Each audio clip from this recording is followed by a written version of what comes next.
alheia, ou seja, ele foi preso na célebre vigília na Capela do Rato, que, como sabem, portanto, era uma iniciativa de católicos progressistas, e ele, que tinha alguns amigos nessa área, foi lá solidariamente e, portanto, deitaram-lhe logo a mão. E, portanto, essa foi, suponho, a estreia mais violenta na política. Não sei que idade o Francisco tinha, mas 16, enfim, verdadeiramente muito jovem e tal. E, digamos, o Francisco Louçã depois desenvolveu uma carreira de uma tenacidade extraordinária e que contribuiu de uma forma decisiva para a alteração de muitas coisas na política portuguesa. Eu acho que isto é qualquer coisa que não pode ser negado mesmo por quem não goste dele, o que obviamente não é o meu caso, porque gosto muito, como ele sabe. E, portanto, esse é o primeiro aspecto que foi muito simpático.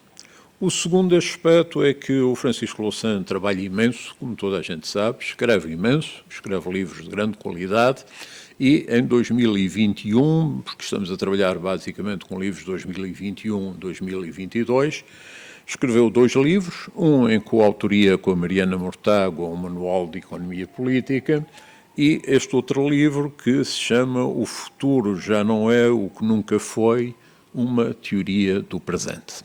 Bom, hesitei um bocado sobre qual é que iria utilizar, mas como o manual era muito pedagógico e também era em coautoria, achei mais interessante trazer este livro, para já porque eu acho um livro completamente fascinante, bastante diferente do que é costume nos livros dele, em muitos aspectos. Agora, não podia acreditar, não podia nessa altura, eu li o livro no verão, fins de verão, e o título nessa altura já era bastante adequado, mas que fosse tão adequado como é hoje não era de prever. O livro, como sabem, chama-se O Futuro Já Não É o que Nunca Foi, uma teoria do presente. E se de facto indica-se assim, as questões que ele colocava e que estão designadamente na contracapa, onde escreve tudo o futuro é fabuloso, escreve Alejo Carpentier, será? Isso será uma fábula feliz ou uma efabulação quimérica? A resposta está no presente, aquele que hoje vivemos, que é o de uma sociedade de medo. Foi isto que desaprendemos com a pandemia.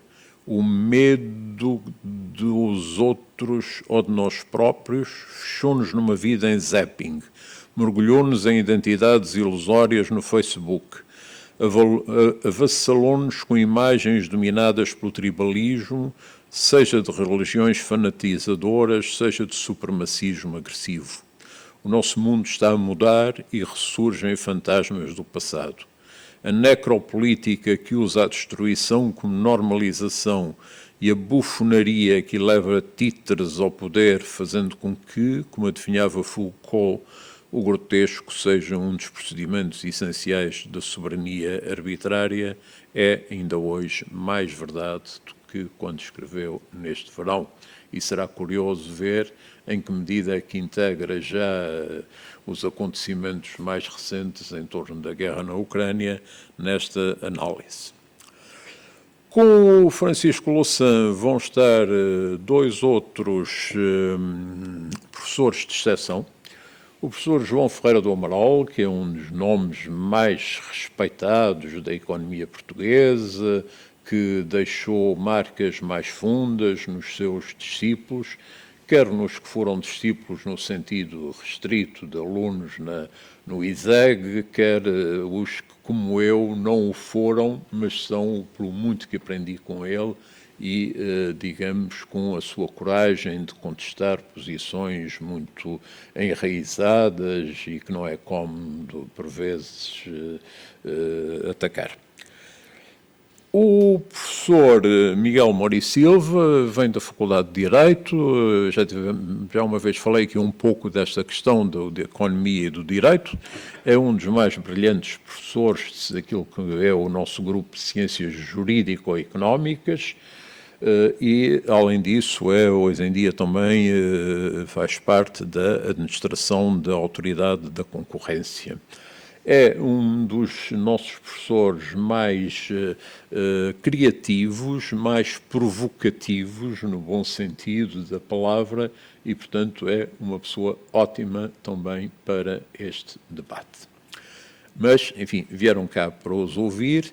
Eu queria só deixar aqui um cumprimento especial, naturalmente que a todos, mas em especial ao professor João Paulo Neto, do Rio de Janeiro, que tem uma obra admirável. Ele, aliás, nos anos 70 esteve em Portugal como exilado e agora, felizmente, é um sinal da mudança, veio cá receber um doutoramento honoris causa, salvo erro, da Universidade de Lusíada.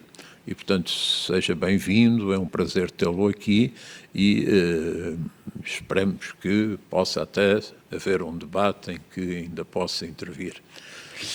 E já agora, enfim, é terrível quando se começa a saudar pessoas individualmente, mas não queria deixar de dar uma palavra ao professor Ricardo Cabral, que é um dos grandes economistas desta nova geração, quer dizer, não é uma geração novíssima, mas é nova, enfim, em relação ao que era habitual, e sobretudo que andou muitos anos perdido no mar, se assim posso dizer, no sentido que ensinava na faculdade, na Universidade da Madeira, com todo o respeito pela universidade, claro está, mas é óbvio que em Lisboa dá-nos muito mau jeito, muito mais jeito do que na Madeira. Só me dá a mim um bocadinho de mau jeito, porque quando ele vivia na Madeira eu via-o imenso, quando ele vinha cá e tal, encontrávamos, e agora que ele está em Lisboa e nos podemos encontrar todos os dias, é raríssimo ver-nos e tal, telefonamos, e bem, temos que combinar aí um almoço e tal. Mas neste mundo em que toda a gente se separou, se afastou e tal, fomos sendo arrastados para este estilo. Mas vamos nos redimir e é sempre uma grande alegria falar com o Ricardo e seguir os artigos dele, como sabem, no Público, que são excelentes. Enfim, temos um excelente fim de tarde na nossa frente, não vou atrasar mais. E a sugestão aqui é que comecemos com o professor João Ferreira do Amaral a dar-nos a sua impressão sobre o livro, sigamos para o professor Miguel Moura e Silva e que, no final, o professor Francisco Louçã encerre o trabalho. Obrigado a todos, até já.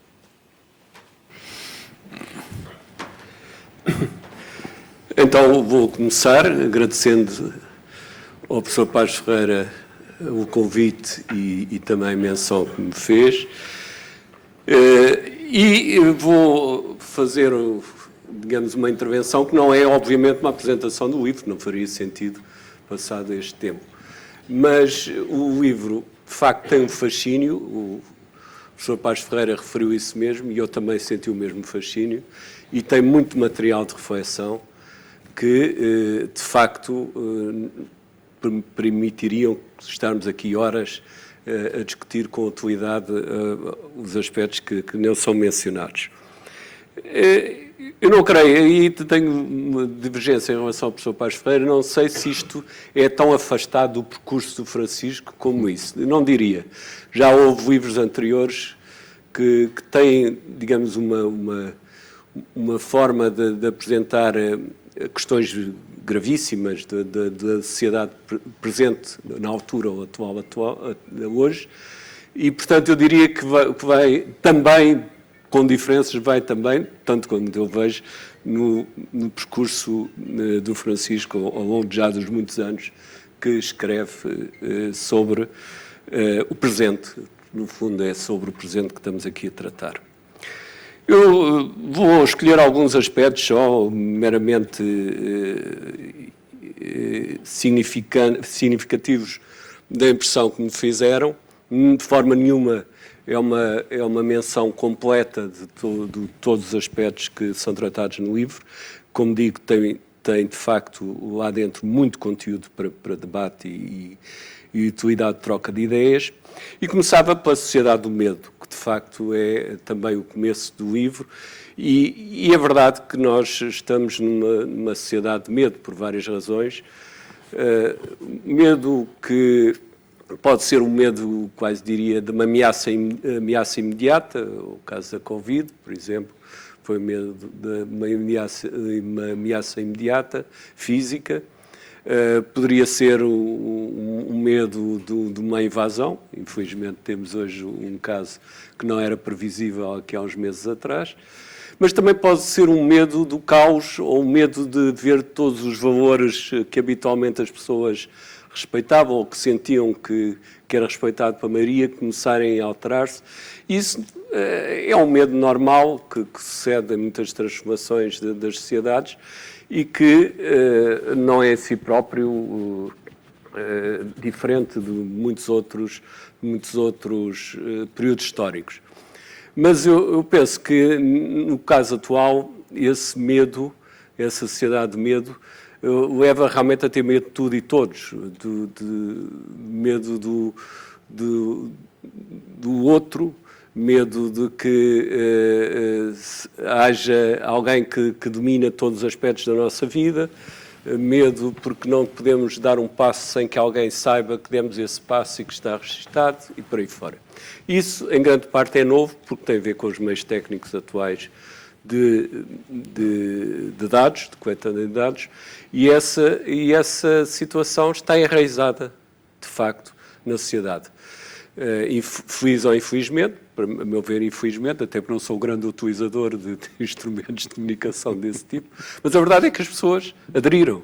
E aderiram à casa de chocolate e, portanto, o chocolate pode se transformar em algo muito amargo e também induz, de facto, uma ansiedade permanente. Será isso o medo, propriamente dito, ou será um pré-medo, mas há uma ansiedade permanente, um enervamento permanente, principalmente em relação ao que se trata nas redes sociais e em que se trata em relação aos dados pessoais. E isso, do meu ponto de vista, está só a começar. Penso que infelizmente, do meu ponto de vista, se irá muito mais além na tentativa de controle das pessoas, através dos diversos meios que a tecnologia vai cada vez mais disponibilizando e, portanto, esta situação de enervamento, de ansiedade permanente derivada destes aspectos, porque há outros que podem causar ansiedade, mas derivado destes aspectos vai-se manter e vai-se desenvolver, estou convencido disso. A base económica para isso, sabemos qual é, eu já falarei disso mais adiante, mas disto não se faz por acaso, há de facto também, não será a única, mas também uma razão económica para que assim seja, e aliás o livro é claro nesse aspecto. Um segundo aspecto importante, que é mais importante do que, penso eu também, do que muitas vezes se julga, é aquilo que é classificado como a política dos bufões, ou seja, não é bem um palhaço, é alguém que faz rir, mas ao mesmo tempo faz chorar também, ou faz medo. E os bufões, de facto, proliferaram nos países, mesmo alguns com um regime democrático funcionando razoavelmente, e é algo que não será também estritamente novo, de facto, quer outros regimes, mas países normalmente da América Latina ou até da África, mas a verdade é que nas democracias, algumas democracias ou próximas democracias, houve bufões no passado também. O caso de Mussolini ou o caso de Hitler são exemplos disso também. Mas esta bufonaria é diferente, de facto, não é tão militarizada como era o caso desses bufões, que faziam atitudes, mas apoiadas ainda numa visão militar da sociedade, mas são também atuações que desrespeitam direitos essenciais das pessoas, mesmo que às vezes não possam ir a mais além, porque a lei ou as forças que se opõem o impedem, mas que pelo menos verbalmente agridem todos os dias direitos essenciais das pessoas e fazem isso como representantes do poder instituído e não como opiniões pessoais que seriam, evidentemente, descartadas sem mais. E, portanto, esse regime, disto ser regimes em que isto é um elemento importante da própria ação política, é um bocado, é no mínimo, não é um bocado, é no mínimo atemorizador, porque afeta, por vezes, sociedades que pensaríamos em que isso não poderia acontecer. O caso de Trump é talvez mais paradigmático, mas, como sabemos, não é o único, e também não há razão para supor que isto vai desaparecer, que é uma moda passageira. Não me parece que seja esse o caso, até porque as razões para isso têm muito a ver, de facto, com o medo também. O medo é uma das causas, certamente, de aparecer este tipo de bufões, de bufonaria a nível político. Já, aliás, o Aristóteles dizia que a principal causa da transformação para pior, ele considerava a democracia um regime degenerado a partir da República, mas a degeneração tinha a ver com o atrevimento dos demagogos. E isso é neste caso, que é a degenerescência de uma democracia para um regime que dificilmente qualificável, que alguns dizem populismo, outros dizem democracia não liberal, seja o que for, mas eu penso que o bufão é mais acertado dizê-lo e mais certeiro, de facto, o atrevimento que curiosamente, no caso de Trump, concitou contra si uma oposição fortíssima, felizmente, mas que mesmo assim não ignorou até ser posto fora nas eleições. Um terceiro aspecto que gostaria de chamar a atenção, porque me parece um dos fatores também da criação da sociedade do medo, é o fim da privacidade. E já há pouco referi a questão dos dados e a questão de qualquer coisa que hoje façamos é registado, é autorizado como informação e que tem, e aqui aparece de facto a base económica para isto, de facto é um negócio de muitos bilhões a utilização de dados individuais para os mais diversos aspectos, para os aspectos económicos, de mercado, de consumo, mas é também para controle puro e simples, quer da vida, não só da vida pessoal das pessoas, como também das mais pequenas contingências a nível do trabalho numa empresa, ou seja, no outro lado qualquer, e, portanto, isto é um Big Brother que não tem, de facto, comparação com o Big Brother inicial de George Orwell, tem, sim, comparação com uma sociedade em que ninguém se sente acoberto desse escrutínio por entidades que não têm qualquer visão moral ou ética do que se passa, mas apenas uma visão económica de lucro, numa hipótese, ou uma visão de controle puro e simples político noutra hipótese. Eu, portanto, creio que esta sociedade do medo, nesse aspecto, bebe no final da privacidade e na consciência do final dessa privacidade muito do seu peso. As pessoas sentirem-se que perdem a autonomia pessoal porque estão condicionadas por uma sociedade que as fiscaliza de uma forma ou de outra permanentemente, e mais, que isso não vai acabar amanhã, que isso vai ter a tendência para ainda ser mais assim, inclusive à medida que os estudos sobre os comportamentos vão aumentando de serem invasivos, não sei como é que isto se poderá dizer, o outro substantivo, mas cada vez mais invasivos os estudos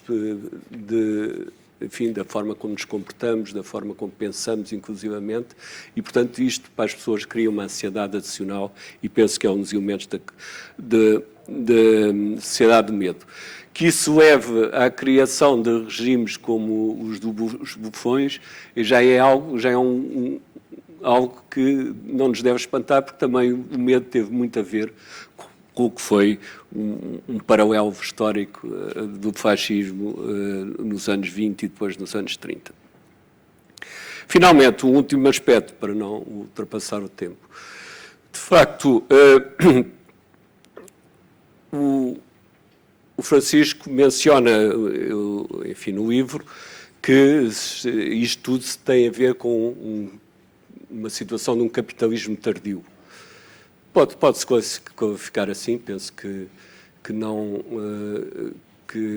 é desajustado, mas não é, do meu ponto de vista, um capitalismo que esteja para acabar.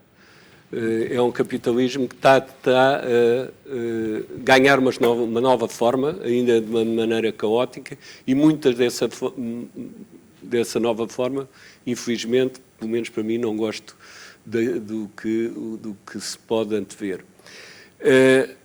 O capitalismo começou, de facto, para além da fase comercial, começou, de facto, com a Revolução Industrial, sério, o capitalismo industrial, depois transformou-se num capitalismo de serviços e num capitalismo consumista. Esse capitalismo consumista está cada vez mais condicionado pelos recursos do planeta e agora é um capitalismo digital, em que as formas de controle e de pressão são muito mais sofisticadas e muito mais poderosas que no passado, e isso leva a questão a pôr a questão que é tremenda, que é que regime político é que o capitalismo, novo capitalismo, seja tardio ou seja pós-tardio, que regime político é que ele vai deixar que se crie.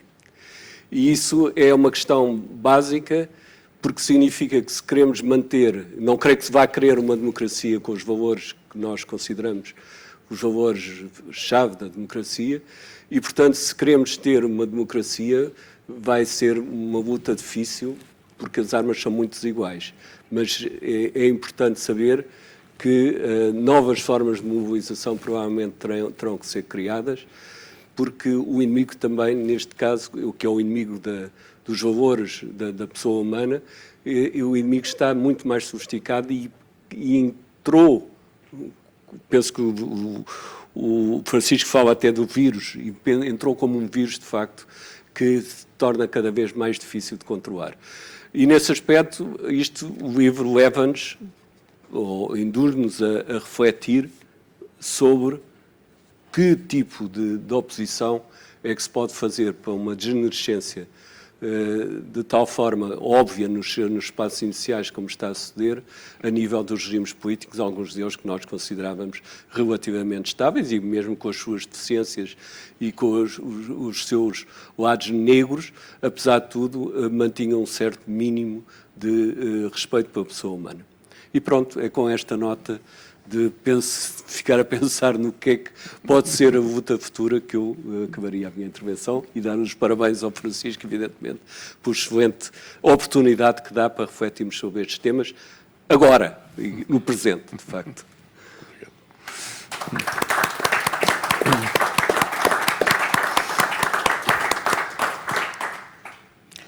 Ora, então, muito obrigado. Professor Paz Ferreira, muito obrigado pelo convite e pronto, as suas palavras deixam-me sempre bastante envergonhado, por isso ficar muito rubro, já sabem que é por causa disso. Muito obrigado e tentarei não desmerecer as expectativas criadas. Eu devo dizer que o livro é um livro difícil de ler por uma razão. A mensagem é muito negativa. Mas eu queria começar pelo ponto, que é uma citação, aliás, eu em várias partes do livro fui mudando, temos muitas referências culturais comuns, e em várias partes do livro eu ia pensando, bom, isto agora se calhar, o que fazia sentido era citar agora as experiências do B.F. Skinner, por exemplo, e lá estava, virava a página e lá estava. Portanto, há aqui muito património comum, e é um livro que tem que ser lido como um alerta, penso eu, não é? Um alerta e que nos convoca também para uma ação. E acho que isso é bastante importante, embora, como eu digo, a minha visão foi de que o diagnóstico é muito negativo e depois há ali uma leve onda que se levanta no final, mas que também tem o seu quê de pessimista, porque existe aqui todo um ar de inevitabilidade acerca destas transformações. Mas eu ia começar precisamente por uma citação do Charles Dickens, com que o Francisco começa o livro, e que, do A Tale of Two Cities, que é aquela citação, era o melhor dos tempos, era o pior dos tempos, e por aí fora, mas era um tempo como outro qualquer, ou seja, eu não sei se esta sociedade do medo é assim tão exclusiva da nossa vida atual. Eu acho que a sociedade do medo é inerente à própria condição humana, é inerente à nossa condição de mortalidade. Agora, tem obviamente um contexto económico, social, político, filosófico, religioso, e o religioso aqui tem também um peso muito grande, porque, ao contrário de sociedades que nos precederam historicamente, nós agora não temos com a mesma dimensão um lado religioso que nos alivie esse medo radical que é o medo da morte. E, portanto, é natural que esse medo se propague e sem ter esta almofada psicológica e social que a religião organizada, apesar de tudo, dava às pessoas. As pessoas procuram-na, mas procuram uma espiritualidade. A espiritualidade não é a mesma coisa que a religião, porque já não permite as tais funções de controle social, e essas funções de controle social, como são muito bem identificadas no livro, acabam por passar para outros instrumentos, para as plataformas, para as redes sociais, etc. Eu sou uma pessoa profundamente individualista e, portanto, todas as formas de controle social me causam sempre algum arrepio, mas estamos perante algo que é realmente diferente, e que é a forma como esta estrutura empresarial, este sonho / pesadelo tecnológico, é uma espécie de sereia tecnológica à qual nós nos habituamos, à qual nós nos entregamos, sempre com um tom de inevitabilidade. Aliás, um dos livros citados pelo Francisco, da Shoshana Zuboff, sobre o capitalismo de vigilância, é excelente a demonstrar-nos isso, a forma como estas grandes empresas tecnológicas, nos vão moldando, tentando puxar os limites, recuando quando têm críticas, regressando de outras formas e procurando, com isso, obviamente, ganhar um controle sobre a sociedade, sobre a economia. Eu devo dizer, tudo aquilo que eu vou dizer aqui são considerações a título puramente pessoal e, portanto, não na minha qualidade, em nenhuma das minhas qualidades profissionais propriamente ditas. Aquilo que eu acho que é mais importante, e em que eu acho que era preciso ir para além até daquilo que o Francisco diz no seu livro, é que há aqui um conjunto de mitos, e nós estamos aqui a falar essencialmente de uma mitologia. E a sociedade do medo, estas figuras que surgem, a bufoneria, a necropolítica, fazem parte de uma construção do mito que é a sociedade em que nós vivemos. E a própria democracia é ela também um mito. E isso também fica patente no livro. Há aqui uma ritualização, mas a ritualização da democracia, como o livro demonstra, é uma ritualização de uma democracia que corresponde a um período histórico muito curto. Estamos a falar, sobretudo, do período pós-Segunda Guerra Mundial. Porque para trás temos os problemas da escravatura, temos o problema da exclusão das mulheres, temos o problema do voto censitário, etc. E, portanto, mesmo esta ótica da democracia, o livro parece um pouco uma ideia de uma queda, há aqui uma ideia da queda do homem, da queda da sociedade, mas é uma queda não se sabe muito bem de onde, porque, na verdade, eu não alcanço nenhum patamar lá atrás de onde se possa ter caído. A ideia é de uma queda permanente, é a ideia com que eu fico. E depois temos aqui este pequeno vislumbre daquilo que poderia ser e que é este período de democracia em que nós, felizmente, ainda hoje vivemos, embora tenhamos chegado atrasados a esta onda por causa do período do Estado Novo, mas é este período que é um pouco a luz que nós procuramos. E é esta democracia deste período, vista agora como um mito das instituições, o mito das instituições que são intermediários, como a imprensa, a comunicação social, que serve como intermediário, o mito da meritocracia. Tudo isso são mitos que acompanham a nossa democracia e a nossa visão da democracia, mas que se estão a esboroar. E penso que esse é o alerta fundamental que fica deste livro. Eu gostava agora só de falar um pouco acerca dos aspectos mais económicos. Eu acho que este é um livro, também não acho que testou, acho que é um livro de economia política, não é? Aquilo que nós, na Faculdade de Direito, também muito cultivávamos, certamente para o Hal Varian, que também é uma das minhas bêtes noires, o economista-chefe da Google, que concebeu todo este modelo de monetização através da publicidade e, portanto, da comercialização dos nossos dados, da mercantilização da nossa vida online, mas com ramificações a todos os domínios da nossa vida, que têm a visão da economia como uma ciência pura, uma ciência exata. Não é? Este não é um livro desses, naturalmente, mas também não acho que seja dos outros livros que nós precisamos mais neste momento para nos alertar. Precisamos de livros como este, que colocam a economia no seu contexto social, político e filosófico também. É um livro pequeno, mas realmente de grande fogo. Mas eu queria então olhar para estes elementos. Numa das conclusões deste livro, a sexta conclusão, salvo erro, Francisco refere a existência de uma concorrência entre estas entidades que acaba por agravar ainda mais as formas de exercício de poder às quais todos nós estamos sujeitos.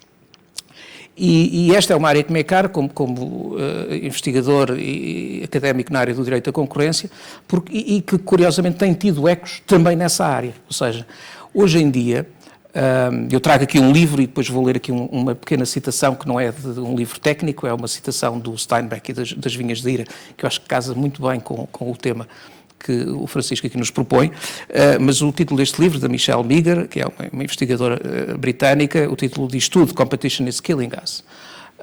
Dois outros importantes académicos, um norte-americano, outro israelita sediado no Reino Unido, têm um livro chamado Competition Overdose. Há toda uma preocupação sobre esses outros mitos que estão por detrás da ideia do mercado livre. E o maior deles todos, acho, é a nossa transformação de cidadãos em consumidores. Naturalmente, eu não estou com isto a dizer que a defesa do consumidor é má, longe disso. O que eu quero dizer com isto é que a nossa dimensão enquanto consumidores é apenas uma parte da nossa dimensão como cidadãos. E aquilo que está a acontecer nesta era, por razões possibilitadas, por razões económicas, tecnológicas, mas também sociais e políticas, não entrarei muito porque não tenho tempo para isso, na vertente política, da bufonaria, etc. Mas estas estruturas estão a canalizar-nos para um mundo onde nós seremos cada vez mais consumidores e aqui, mesmo a ótica de procurar defender a concorrência, as abordagens que são tentadas pela Comissão Europeia, que também são referidas no livro. Iniciativas que nos Estados Unidos também estão a ser desenvolvidas para tentar recuperar algum do atraso que os americanos têm relativamente a nós. Estas tentativas enfrentam um conjunto de obstáculos. E o primeiro dos quais é precisamente este, é o mito do consumidor. Isto é, de que o interesse de um sistema económico concorrencial é promover o bem-estar do consumidor esse que é sempre visto numa lógica não, na verdade, do consumidor, porque por trás do bem-estar do consumidor o que está, na verdade, é um critério de bem-estar do produtor. Isto é, de que podemos compensar os benefícios para o consumidor, ou o prejuízo do consumidor com benefícios para o produtor, desde que a sociedade, no seu conjunto, desde que o bem-estar total cresça, então a sociedade fica melhor. Ou seja, identifica-se produção, o volume de produção, como sendo esse o máximo bem a que devemos aspirar. E tudo isto é obviamente muito redutor, porque elimina todas as nossas outras dimensões enquanto cidadãos. Por outro lado, presta-se também a uma apropriação, como eu referi há pouco, deste conceito de consumidor para promover não verdadeiramente os nossos interesses enquanto grupo difuso de consumidores, mas na verdade para promover os interesses dos produtores. E explico porquê. Porque, por exemplo, o direito da concorrência norte-americano, o Sherman Act, foi aprovado em 1890 e o grande objetivo era, como o nome popular da lei dizia, era antitrust, ou seja, era contra a concentração de poder económico. Mas rapidamente se criou aqui um paradoxo, que era o de como é que nós vamos beneficiar, na altura das vantagens de uma economia industrializada, da redução de custos de produção, através do aumento da dimensão das empresas, como é que conciliamos isto com o lado destrutivo para pequenas e médias empresas, para pequenas comunidades locais, como é que nós conciliamos estes dois elementos? E E a resposta foi progressivamente capturada por uma visão muito assente nesta ideia da eficiência económica como objetivo único deste ramo do direito, e eficiência económica entendida naquela acessão restritiva que eu referia há pouco. E, portanto, este é o grande desafio para este tipo de intervenções, é que estamos a falar de uma intervenção numa área que está intelectualmente capturada por todo um discurso que, à partida, fecha as portas a qualquer possibilidade de nós olharmos para o consumidor ou para o bem-estar do consumidor, não apenas nesta dimensão estrita de podermos maximizar a satisfação das nossas necessidades ao mais baixo custo possível, mas de olharmos também para outras dimensões que são também dimensões de bem-estar do consumidor, como, por exemplo, a privacidade. E aqui há um outro elemento deste capitalismo de vigilância que é decisivo e que é o chamado paradoxo da privacidade, que é todos nós valorizamos muito a privacidade, mas todos nós, quando descarregamos uma app e nos pede lá para aceitarmos a política de privacidade, não é? Que há estudos que mostram que nós levaríamos várias horas, dias, anos da nossa vida, se fôssemos a ler todas as políticas de privacidade que nós cotidianamente, com as quais nós cotidianamente consentimos, na verdade, aquilo que acontece é o consumidor, na prática, não presta atenção a esta privacidade. E há algumas propostas muito radicais. Há, por exemplo, uma proposta de dois economistas norte-americanos, o Eric Posner e o Glenn Vail, que propõem uma coisa notável, que seria transformar-nos, porque, na verdade, nós não somos apenas consumidores, nós somos produtores. Pensarem, por exemplo, numa rede social, quando nós estamos a criar conteúdos, quando comunicamos mensagens, nós, na verdade, não somos consumidores, estamos a ser produtores. Estamos a produzir os conteúdos que a plataforma vai utilizar e vai monetizar, não apenas com os nossos dados, mas com a atenção que as nossas publicações vão suscitar junto de outras pessoas. E, portanto, nós somos também produtores. Então, a proposta deles é muito radical e é de criar um mercado em que os dados são labor, são um fator de trabalho e, como tal, têm que ser remunerados. E que poderiam surgir sindicatos, promovidos pelo próprio interesse público, sindicatos para precisamente exercer aqui um contrapeso coletivo relativamente àquilo que é o poder negocial destas plataformas. E isso é curioso também por uma outra razão, porque quando o Sherman Act foi aprovado em 1890, as primeiras pessoas a irem para a cadeia por infração ao Sherman Act foram sindicalistas, como o Eugene Debs, que foi preso porque o Sherman Act foi utilizado para impedir a greve Pullman, portanto, que era uma greve que se estendia também a outras empresas que transportassem as carruagens da Pullman, e essa greve foi quebrada também com recurso à aplicação do Sherman Act para aprisionar, então, o Eugene Debs. Hoje em dia, portanto, o Sherman Act, essa visão inicial, equiparava as coligações de trabalhadores, o movimento sindical era equiparado ao movimento de coligação industrial, aos cartéis. Hoje em dia a visão mudou drasticamente, e tanto mais que, também mais uma vez, Eric Posner tem sido um dos autores a publicar mais sobre o tema, tanto mais que hoje em dia existe uma preocupação clara com os impactos do poder de mercado ao nível do próprio funcionamento do mercado de trabalho. Ou seja, agora vê-se que realmente há aqui um problema no mercado de trabalho, que tem sido historicamente sempre ignorado do ponto de vista concorrencial, essencialmente pela má memória que o Sherman Act tinha deixado inicialmente, mas hoje em dia há esta preocupação com o impacto que o poder de mercado, obtido pela concentração deste poder económico, causa também a esse nível. Preocupação também com o impacto que o poder económico tem, criando uma dualidade em termos económicos entre as grandes empresas tecnológicas que têm crescimentos substanciais dos seus markups, isto é, das suas rendas sobre os preços dos bens e serviços que elas vendem, relativamente ao resto da economia, em que há um crescimento muito grande destas empresas, enquanto que o crescimento da produtividade no resto da economia se vai arrastando lentamente.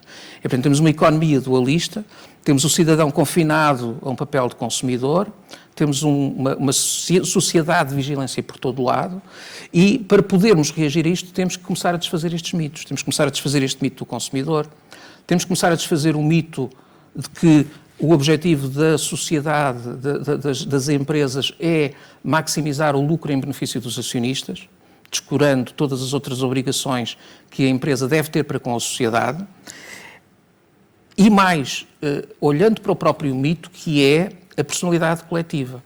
Porque um dos problemas, por exemplo, nos Estados Unidos, na questão do financiamento político, e que tem tido também contribuído claramente para esta necropolítica, para a bufoneria, etc., e para um certo imobilismo para todas as propostas reformistas que são apresentadas, e por isso é que os Estados Unidos não têm um Regulamento Geral de Proteção de Dados como nós temos, por isso é que as empresas, estas empresas, grandes empresas digitais, continuam a beneficiar daquela exceção do artigo 230 que o Francisco refere no livro, que as isenta de qualquer responsabilidade sobre os conteúdos, cuja alteração, cuja revogação seria uma revolução no bom sentido, claramente, no sentido de uma maior responsabilização de quem emite estes conteúdos e uma maior defesa, não apenas do consumidor, mas da nossa dimensão também de cidadãos. Portanto, esse mecanismo depende muito do financiamento, da forma como o financiamento é feito nos Estados Unidos. E porquê? Porque nos Estados Unidos as pessoas coletivas, as empresas, são consideradas como tendo direitos fundamentais praticamente iguais aos de uma pessoa física, e, portanto, essa antropomorfização das estruturas institucionais empresariais faz com que elas gozem do mesmo tipo de direitos do que goza o cidadão. Ou seja, o cidadão é reduzido a consumidor. A empresa é transformada em cidadão, ou macro-cidadão. E, portanto, este é realmente um lado para que devemos olhar, e gostei muito de ler o livro, precisamente porque nos alerta para isto. Houve uma outra imagem do livro deste livro da Michelle Meagher que me foi recordado pelo livro de Francisco, e que é, a certa altura, ela trata muito bem estes temas da empresa, da ideia de que o objetivo da empresa é a maximização do lucro no interesse dos acionistas. O livro é um livro excelente, Competition is Killing Us, recomendo vivamente a sua leitura, mas ela, a certa altura, vai buscar um excerto do romance de John Steinbeck, As Vinhas da Ira. E então, quando uma família pobre estava a ser expulsa das suas terras por não ter conseguido pagar a hipoteca, o senhorio, eles pedem ao senhorio que se apiede deles, e o senhorio responde: "The bank, the monster has to have profits all the time. It can't wait, it will die. When the monster stops growing, it dies. It can't stay one size." E isto é uma mensagem algo apocalíptica, mas é um pouco a ideia desta ideia do capitalismo tardio, só poder conviver com um regime autocrático. Eu não subscrevo necessariamente isso, mas é um cenário possível, é verdade. E depois continua este diálogo, em que o senhorio diz: "We're sorry, it's not us, it's the monster. The bank isn't like a man." Ao que os outros respondem: "Yes, but the bank is only made of men." "No, you're wrong there, quite wrong there. The bank is something else than men. It happens that every man in a bank hates what the bank does, and yet the bank does it. The bank is something more than men. I'll tell you. It's the monster. Men made it, but they can't control it." E é esta ideia de uma presença que nos corrompe, quase como a famosa mina de prata no Nostromo do Conrad, de uma presença que nos corrompe. É por isso que eu fiquei angustiado com a leitura deste livro, e espero que agora o Francisco também nos possa dar aqui uma visão com portas de saída mais claras, e espero que, ao contrário do rap do professor Passos Ferreira, não nos traga agora uma visão ainda mais negativa com estes acontecimentos mais recentes. Muito obrigado pela vossa atenção.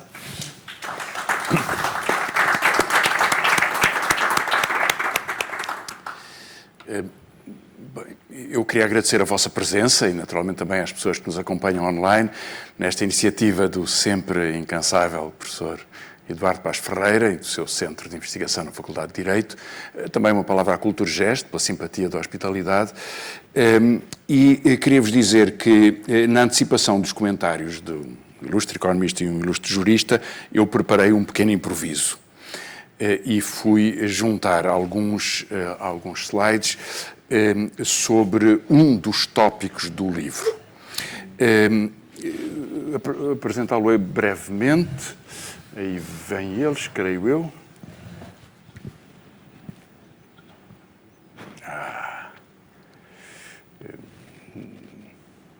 Não, zoom parece um pouco exagerado.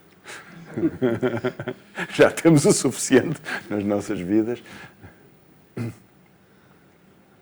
Esse será o outro slideshow, não este, não é? Porque Sim, este é o slide estático. este é só o gráfico da conferência. Muito bem.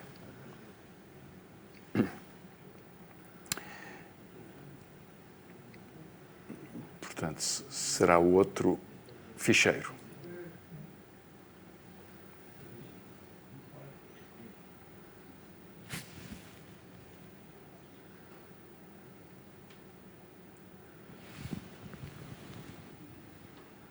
Não. Já não entendi nada disso.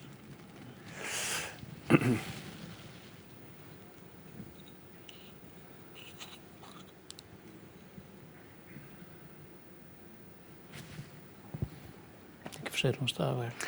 Sim, mas eles disseram-me que sim, que estava, de forma que tinham já isso pronto.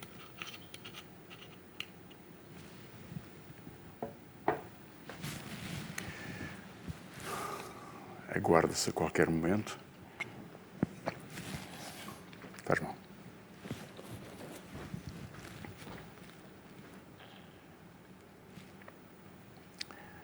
Esta parte foi para sublinhar a importância da agência humana em relação à tecnologia e de que nós acabaremos por prevalecer.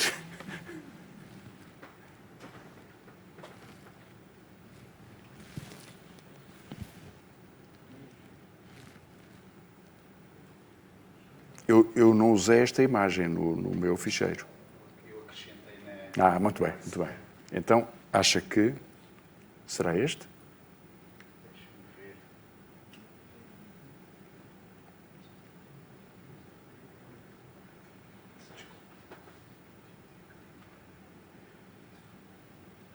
O cursor está na imagem, não está no... Sim.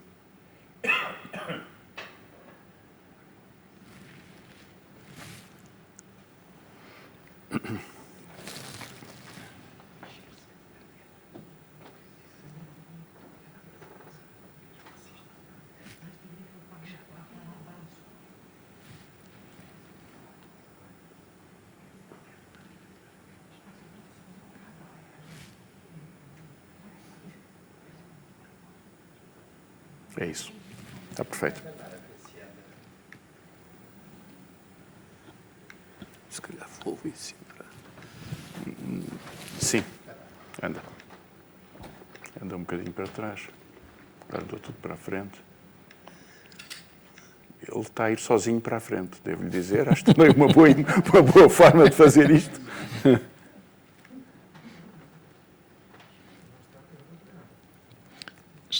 Estava em modo de apresentação automática. Acho que é sempre uma hipótese de haver uma autoapresentação. Era aquilo precisamente, mas eu não tenho controle aqui.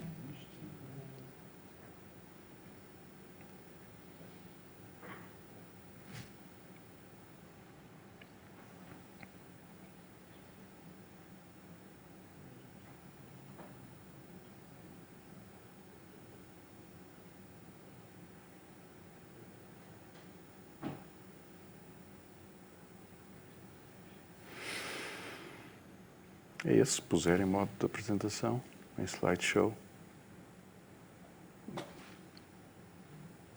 Se eu carregar para trás, ele vai para trás? Sim.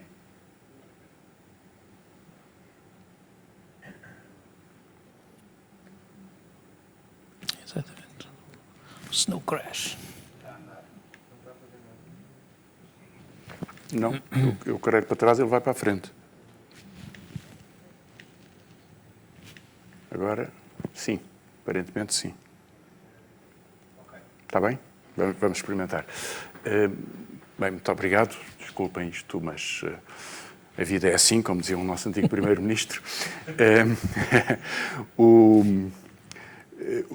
livro, como foi comentado pelo professor Freire do Amaral e pelo professor Miguel Cunha Silva, trata de vários temas que eu procuro interconectar, particularmente estes 4 temas: a sociedade do medo, que foi muito tratado na primeira intervenção, e o poder do bufão, a necropolítica e o metaverso, que foram também comentados na segunda intervenção. Eu vou-me concentrar neste comentário breve, introdutório, no último tema. A sociedade do medo merecia uma reflexão. Eu escrevi-o a propósito do efeito pandemia. É verdade que ele hoje tem uma entoação nova, e é absolutamente verdade o comentário que foi feito de que, segundo o qual, sociedades do medo nós vivemos sempre. Se estivéssemos nos subúrbios de uma cidade da Nigéria, não teria nenhum sentido interrogarmos sequer se está a emergir uma sociedade do medo, porque nela teríamos vivido toda a nossa vida. E se porventura vivêssemos em Portugal há alguns anos atrás, a questão também não se colocaria. Mas no contexto político e cultural em que nós vivemos nas nossas últimas décadas, o sentido da segurança relativa em que vivemos permite perceber esta fronteira do medo que a pandemia gerou e que, naturalmente, agora uma guerra na Europa reforça. O poder do bufão foi muito tratado a partir de um ensaio que eu tinha feito sobre a pergunta sobre esta surpresa: porque é que Trump, Bolsonaro ou Modi governavam um deles, os outros 2 ainda governam, alguns dos países mais populosos do mundo, e outros há como eles. E encontrei a explicação que foi sugerida num texto, aliás numa conferência por Foucault, é paradoxal, mas muito interessante a este respeito. A resposta dele era que o bufão é a pessoa que se qualifica para o exercício do poder, anunciando como argumento a sua total despreparação para o fazer. Ele usava isto a partir de um caso concreto que tinha estudado e que ensinava aos seus alunos, de peritos psiquiatras em tribunais franceses, que apresentavam pareceres sobre pessoas que poderiam ter perturbações psicológicas e que eles diagnosticavam: fulano tal é assim porque é homossexual, fulano tal é criminoso porque é africano, ou o que fosse.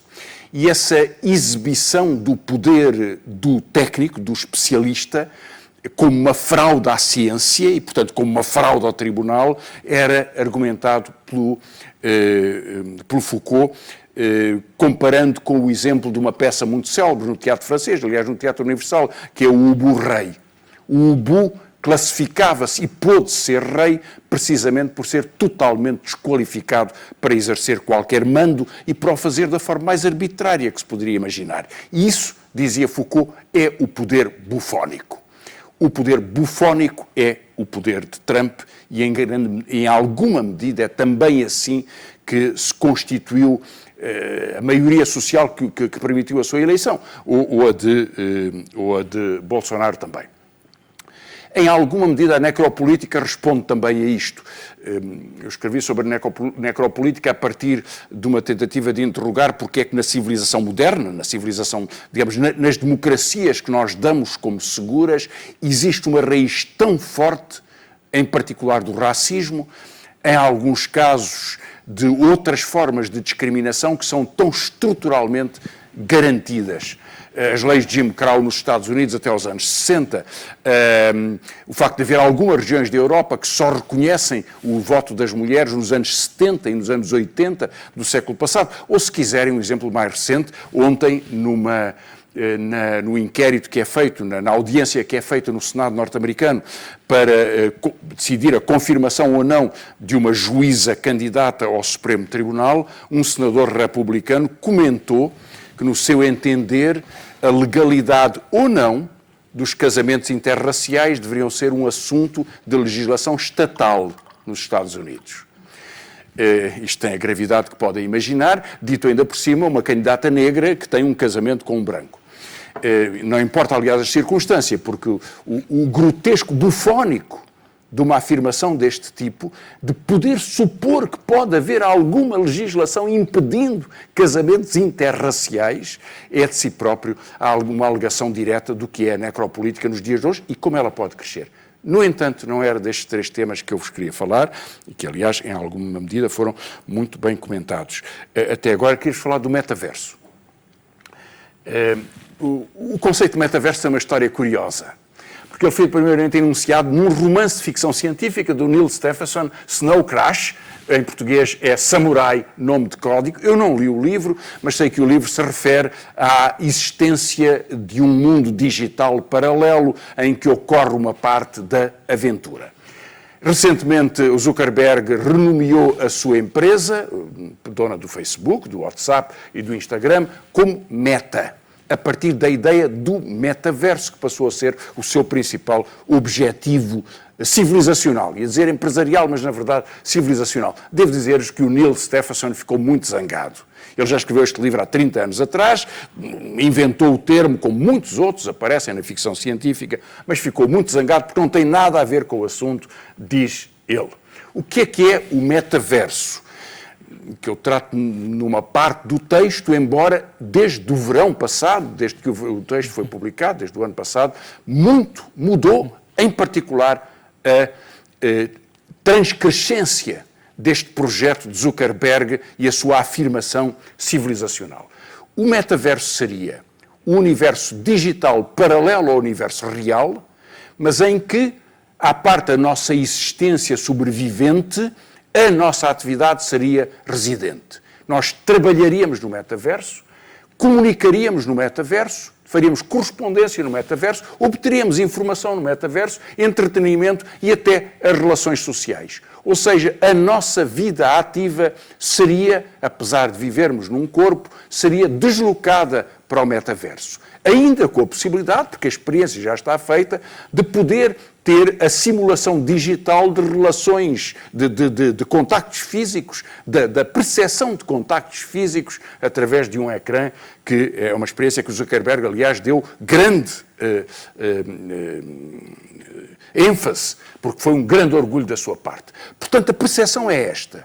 O metaverso seria o novo lugar da nossa vida, em que o trabalho muda, a cultura muda, na verdade, como já sabemos das redes sociais, a linguagem muda, escreve-se de uma forma diferente, fala-se de uma forma diferente e, necessariamente, pensa-se de uma forma diferente. Em consequência, a legitimação da relação social, a criação de senso comum, passa a ter uma estrutura diferenciada.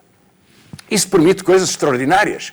Uma jovem modelo portuguesa com muito sucesso, Sara Sampaio, anunciou recentemente que comprou por 97 mil euros uma ilha no metaverso. Ou seja, uma imagem digital que é um espaço de referenciação na internet. Tem aqui uma bela ilha, não sei se é assim, é que ela comprou, mas se vos interessar, há uma empresa portuguesa que faz negócio com isto e que diz que tem vendido muito nas últimas semanas espaços no metaverso, onde nós podemos viver bastante melhor. O metaverso é já uma realidade. Não aquela que ambiciona Zuckerberg, mas é uma realidade e, portanto, atenção a ela, porque a realidade é real. Isto é um espaço, já tem 1 ano e meio, 2 anos, na verdade, portanto, já alguma coisa mudou sobre o que são as redes predominantes de comunicação no mundo. A rede azul é o Facebook. A rede verde é o WhatsApp. E depois há algumas outras minoritárias, ali a vermelho vocês identificarão a China, onde o WeChat da Baidu, portanto uma empresa chinesa, predomina sobre outras formas de comunicação. Tenham em consideração que o azul e o verde são da mesma empresa. É a primeira vez na história do mundo que nós temos uma empresa que tem mais de metade da população mundial como seus clientes. E não é como seus clientes, é como pessoas que têm um pé dentro do metaverso. Fazem parte, a sua sociabilidade faz parte desta forma de organização. É a mesma empresa. Nunca aconteceu haver qualquer empresa de qualquer tipo, financeira, siderúrgica, as grandes empresas do Sherman Act, não é? Dos Estados Unidos, que tivesse um poder deste tipo. Portanto, o poder comunicacional é um poder de existência, de relacionamento. E isto é, hoje, esta rede. Reparem que Por alguma razão, no contexto da invasão da Ucrânia, o Putin proibiu o Facebook, mas não proibiu o WhatsApp, porque o WhatsApp é a rede de comunicação na Rússia. E ele não pode deixar de ter, para a cultura da população, uma rede deste tipo. Temos então as redes sociais. Mas queria chamar-vos a atenção para o poder que implica ter metade da população mundial como seu cliente. Portanto, como seu cliente permanente, ou seja, utilizando uma parte da sua vida no metaverso. Tem aqui 3 exemplos que eu não vou detalhar. Há um caso mais conhecido, que é o do Cambridge Analytica. O Cambridge Analytica foi detectado depois da vitória de Trump, uma empresa inglesa, de que Steve Bannon, antigo diretor da campanha de Trump, tinha sido administrador e que tinha gerido ilegalmente, com acesso ilegal, 87 milhões de perfis do Facebook, para intervir em vários processos eleitorais, incluindo aquele que deu origem à eleição de Trump. É pouco conhecido o que eles faziam. Mas o projeto do Cambridge Analytica, a encomenda que tiveram, foi usar os perfis para criar um padrão de atividade comunicativa que convencesse os bairros negros das grandes cidades norte-americanas a não votar. Porque se previa, e é verdade, na eleição do Biden, o Biden teve 90% dos votos negros, sobretudo das mulheres. E, portanto, diminuir a participação eleitoral dos negros norte-americanos era uma vantagem para os republicanos. Foi esse o trabalho do Cambridge Analytica, utilizando o quê? O perfil do Facebook. Porquê é que o perfil do Facebook permite fazer isso? Porque é gratuito. E, portanto, as pessoas entram a tal casa de chocolate. E porque, a partir daí, tem muitas formas de comunicação que permitem organizar um perfil psicológico. A mais importante dos quais é o like. O like é uma tecnologia maravilhosa, porque permite a identificação no registro daquela rede de todas as nossas relações, com quem é que nos relacionamos, quem é que lemos, a que é que damos atenção, quais são as palavras-chave da nossa atividade. E estes 3 exemplos que estão aqui são de revistas científicas, de topo, com referees, revistas científicas de referência em psicologia. Uma delas é a Nature, que é simplesmente a mais importante revista científica do mundo.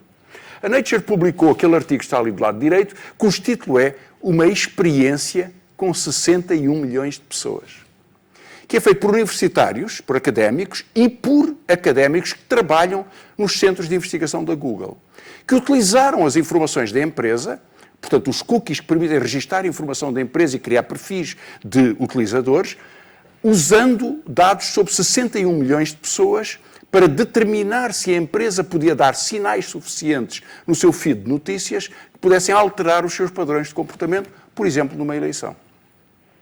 O exemplo do lado esquerdo é publicado nos Proceedings da Academia de Ciências dos Estados Unidos, os Proceedings da Academia de Ciências dos Estados Unidos, e o título do artigo é A Evidência Experimental de um Contágio Massivo Emocional através das redes sociais.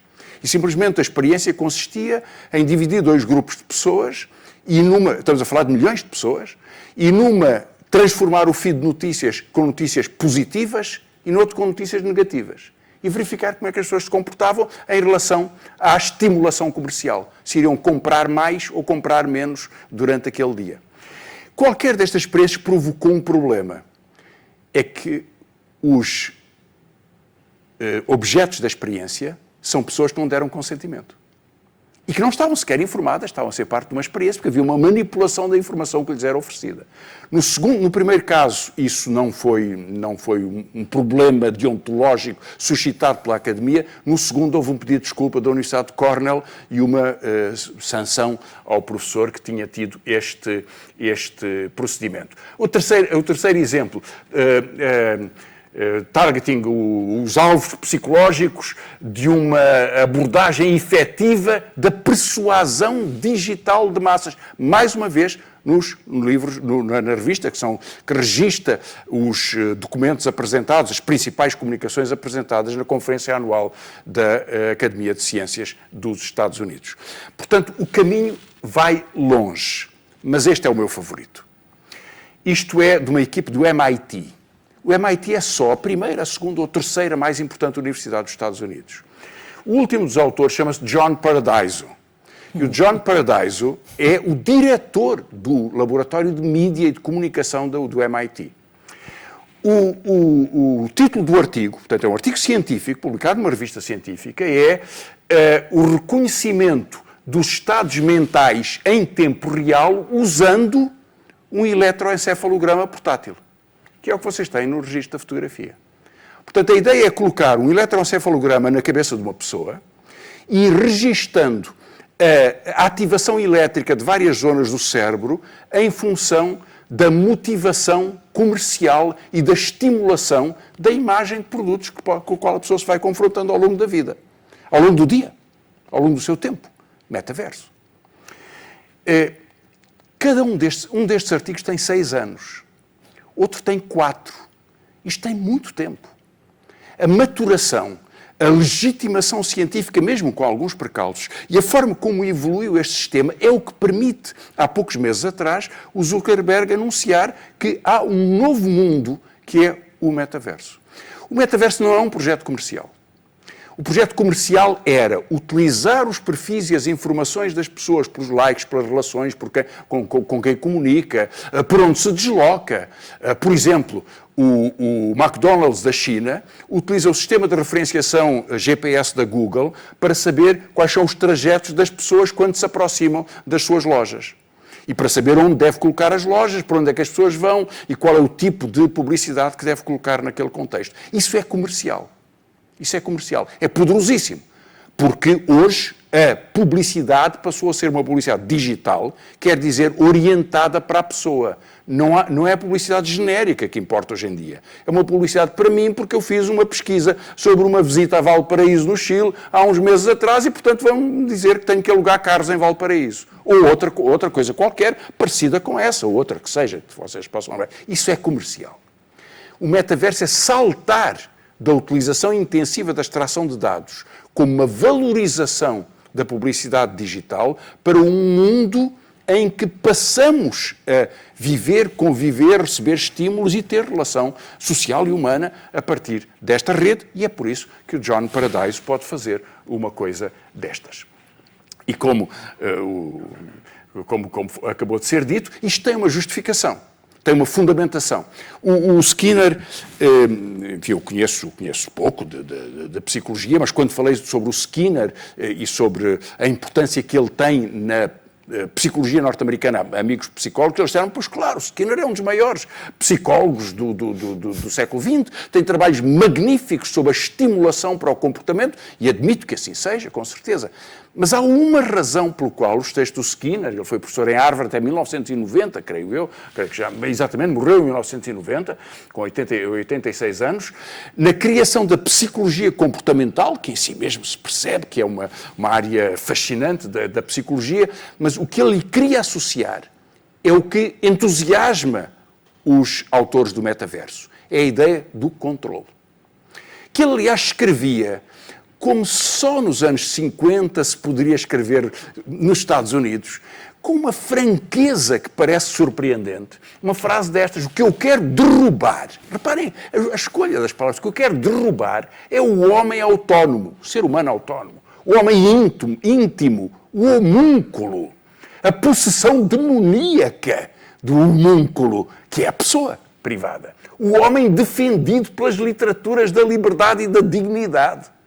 Uma coisa extraordinária. Há muito que se aguarda esta abolição. Em nome da criação de uma tecnologia de controle que evidentemente não estava disponível em 1990 e que surge já muito recentemente.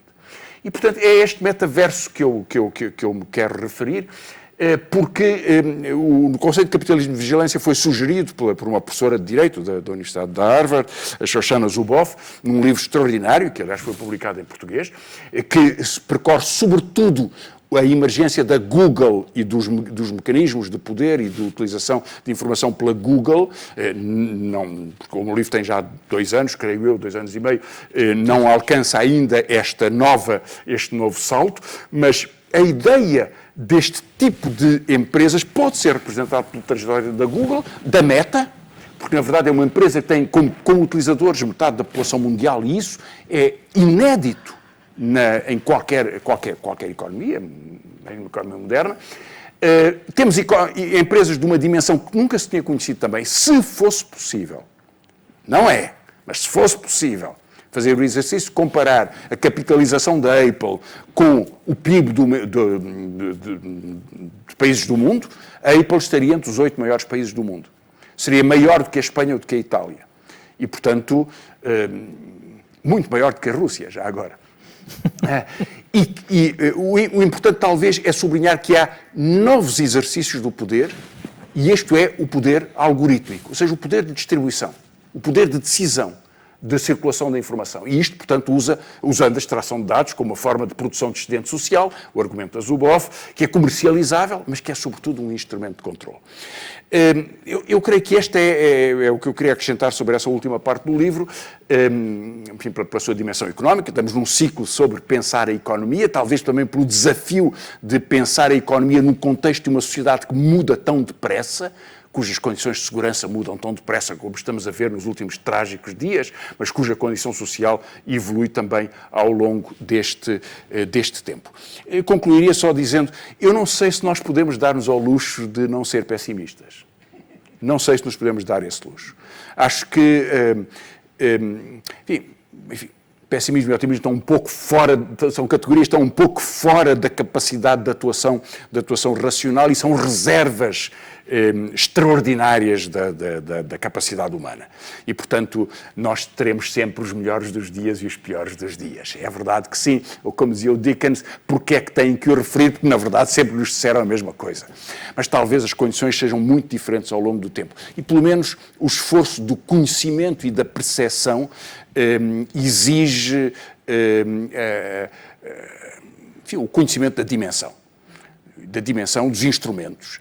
E se porventura a democracia é uma forma de reapropriação do poder para a sua distribuição e para a capacidade de igualizar as pessoas, os homens e as mulheres, na sua voz, na sua potência de decisão, então isso exige certamente conhecermos estas mudanças do mundo e talvez a mais perturbante, a mais diferenciadora que existe nos nossos dias seja esta ambição do metaverso, porque é um programa, é uma civilização e é uma cidade para a qual nós estamos a ser empurrados, mesmo que não convidados. Muito obrigado.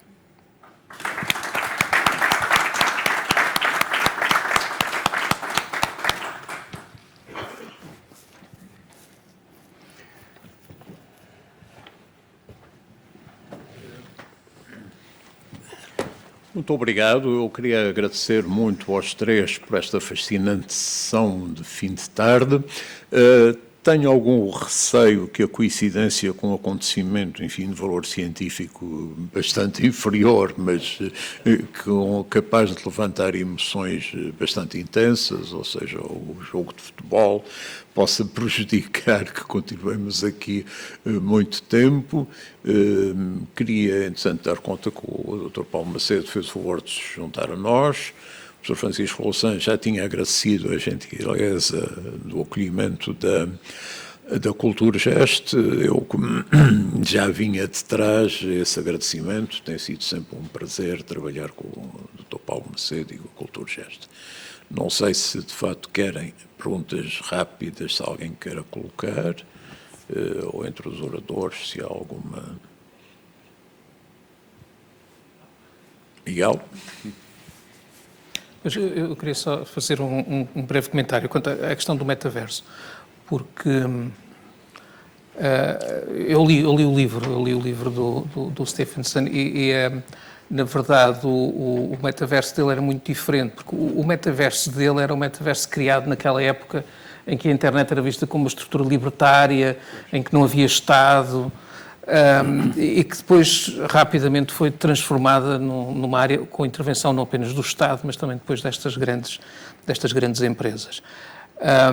Há uma referência, uma proposta que faz no livro é relativa a acabar com o anónimo, portanto, obrigar a que as pessoas tenham uma conta identificada ou identificável, pelo menos, como um instrumento também de responsabilização, mais ligado ao elemento comunicacional, e, portanto, permitindo a detecção das notícias falsas, etc. Mas há outras propostas. O o famoso fundador da internet, criador da internet, portanto, que criou o protocolo HTTP para permitir a utilização de hipertexto na navegação na internet. Ele tem uma proposta interessante e mais radical. Ele fala num open data, portanto, em dados abertos, ou seja, cada um de nós, no fundo, teria uma identidade e essa identidade seria interoperável no ciberespaço e nós teríamos um total controle sobre o que partilhar, como partilhar, para que partilhar, com quem partilhar, quando partilhar. Não sei se é um projeto tecnicamente execuível, claramente é um projeto que não interessa a nenhuma destas grandes empresas que está a disputar o metaverso. E a verdade é que o metaverso, apesar da tentativa de apropriação e do vídeo, que entre os tecnólogos tem sido motivo de grande hilaridade, porque 80% ou 90% daquilo que ele diz não é tecnicamente execuível neste momento. Alguns dizem que aquilo serve para ele vender os óculos de realidade virtual de uma empresa que ele comprou por vários milhares de milhões de dólares. Mas é verdade, não é para menosprezar, atenção, os alertas que foram aqui deixados são importantes, portanto, se não é a Meta, será outra empresa. Mas aquilo que nós temos neste momento é na verdade, uma disputa entre a Google, a Apple, a Meta, a Microsoft. A Microsoft aprendeu as lições com os processos de concorrência que teve nos anos 90 e, portanto, percebeu que era melhor sair do radar, mas continua a ser, aliás, na minha opinião, até é a empresa que está melhor colocada para isso. Porque se alguém aqui utiliza o Teams, o Microsoft Teams, o Teams está completamente integrado com as nossas suítes de trabalho, com o Word, o Excel, etc. E o Teams, neste momento, já é um metaverso. Ou seja, nós reunimos por Teams, nós trabalhamos os textos em equipa a partir do Teams e, portanto, neste momento, falta-lhe uma componente de entretenimento, não porque a Microsoft tem a Xbox. E aquilo que vai motivar, porque o grande problema do metaverso é que exige que nós fiquemos mesmo imersos, não é? Que não tenhamos as distrações do mundo físico. E, portanto, querem-nos pôr os tais óculos, não é? As tais palas, ligar-nos à matriz, não é? O que é que leva as pessoas a investir nesse tipo de tecnologia? Jogos, não é? É a porta mais fácil para acedermos a isso. E aí sim teremos esse universo totalizante, onde todas as nossas dimensões de existência, acordados e depois a dormir com os wearables, se transformarão em dados, com um objetivo que eu acho que é um objetivo preponderantemente comercial, mas que, não tenho dúvidas nenhumas, os riscos de se transformar num instrumento de controle estão lá e são os mesmos mecanismos. Já agora, curiosamente, eu tenho estudado umas coisas sobre pedagogia e pedagogia no ensino digital, etc. E uma das coisas curiosas é que o B.F. Skinner, uma das experiências que fez eram experiências pedagógicas. Portanto, ele queria automatizar, ele estava horrorizado com a forma como eram dadas as aulas de matemática à sua filha. Então, quis criar uma máquina capaz de ensinar. E, portanto, toda a dimensão que vai dar mais tarde um projeto, que é o projeto Plato, e que é um projeto que é um projeto fundador da cultura, da cibercultura atual. Portanto, isto também está ligado com a pedagogia, e a pedagogia o que é? É um instrumento de transformação da pessoa. E que pode ser usado para o bem, mas pode ser usado para o mal. E, portanto, estamos sempre aqui a falar da transformação, estamos sempre a falar do domínio do comportamento.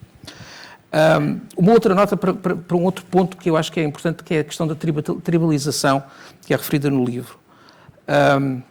Há uma coisa muito inquietante, e eu aqui recorro a um outro autor de ficção científica, um dos meus favoritos, que é o Frank Herbert, que escreveu os famosos livros da trilogia Dune e depois mais alguns de continuação. E Frank Herbert é essencialmente um filósofo que utiliza os livros como uma forma para discutir o poder. E para quem leu o livro, ou pelo menos viu ou os dois filmes que foram feitos de adaptação do primeiro livro,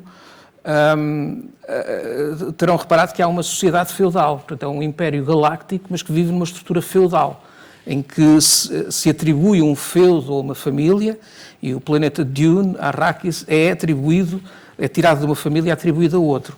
E pode parecer uma coisa muito estranha, um mundo, uma visão do futuro com uma estrutura feudal.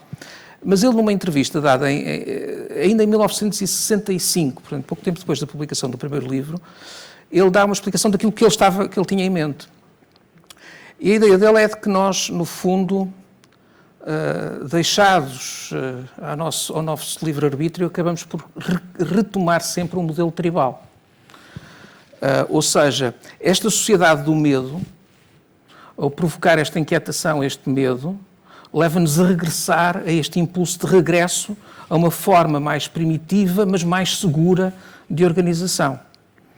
Não pelo nosso bom interesse, mas naturalmente porque nos torna também mais facilmente apropriáveis pelo interesse daqueles que podem controlar o funcionamento dessa sociedade. Ele dava um exemplo terrível, que é a seguir à Segunda Guerra, no final da Segunda Guerra Mundial, uma colónia de castores que estava num jardim zoológico em Berlim. O jardim zoológico foi bombardeado e alguns desses castores fugiram e eles foram criados em cativeiro, segundo o autor, 70 gerações de castores. Eles fogem e a primeira coisa que eles fazem é começar a fazer as suas famosas represas nos cursos de água. Ou seja, voltaram 70 gerações sem fazer isto e, ao fim de 70 gerações, voltaram a isto. E esse é um pouco o perigo que encerra esta lógica de tribalização. E aí só se pode opor um mundo cosmopolita, só se podem opor valores cosmopolitas, valores que integrem e não que isolem, valores que criem a segurança. E acho que a frase que o Francisco tem no final do livro, que a democracia tem que, para se salvar a democracia tem que vencer esse medo. Tem que ser uma resposta que contraria esse medo. Eu acho que isso era muito importante ter. Queria só deixar estas duas notas finais. Obrigado.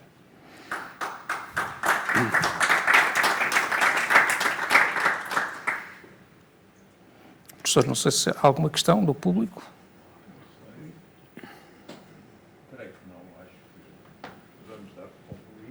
Muito bem. Sr. Professor, muito obrigado. Pronto. Vamos continuar com esta série de conferências. Daqui a 15 dias. Vamos continuar com esta série de conferências.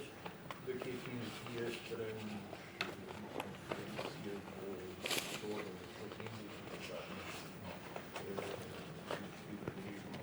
agora, e que será o doutor Martins.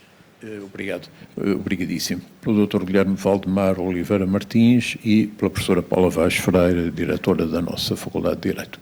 Então, muito obrigado a todos.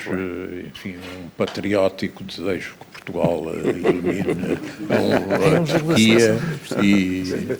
Excelente. Vamos a isso.